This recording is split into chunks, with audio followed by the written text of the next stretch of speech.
मुझे नहीं लगता आपके वालिद बच पाएंगे।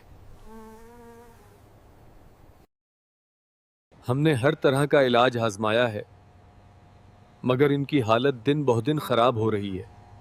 नहीं डॉक्टर साहब, आपको कुछ और करना होगा। वो मेरे वालिद हैं। बेटा, कोई अंधेरी चीज मेरा पीछा कर रही है। ये बीमारी नहीं है। अमजद, अब इनके लिए सबसे बेहतर यही है कि आप उन्हें घर ले जाएं और जितनी खिदमत कर सकें करें। कुछ ना कुछ करना होगा। मुझे क्या करूं?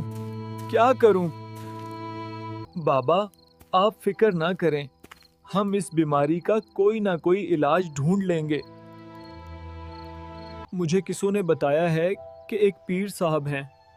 मैं कल उनके पास जाऊंगा, शायद कोई हल निकल आए। अमजद को इंतजार था तो सुबह का। अगले दिन जैसे ही सूरज चढ़ा, अमजद इलाज की उम्मीद लिए पीर बाबा की तरफ निकल पड़ा।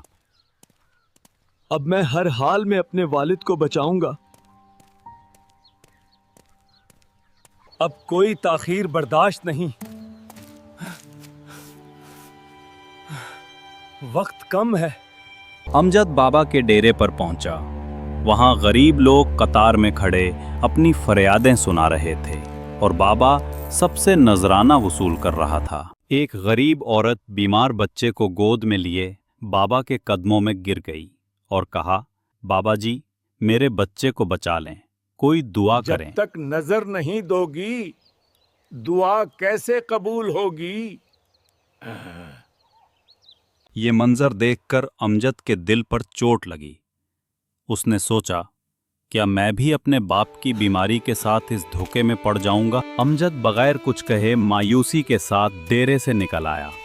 इसके दिल में अंधेरा छा गया कि शायद अब बाप के बचने का कोई रास्ता नहीं। वापसी रास्ते पे अमजद को एक गांव का आदमी मिला।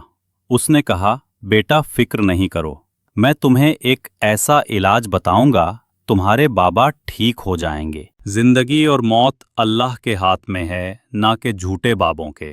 तुम बस सुबह शाम अल्लाह का कलाम अपने बाबा को बार बार पढ़कर सुनाओ। इंशाअल्लाह अल्लाह के फजल से तुम्हारे बाबा जरूर ठीक हो जाएंगे। और अमजद ने बिल्कुल वैसा ही किया। कुछ ही दिनों बाद बाबा के चेहरे पर मुस्कुराहट वापस लौट आई और उनकी सेहत भी पहले से संभलने लगी।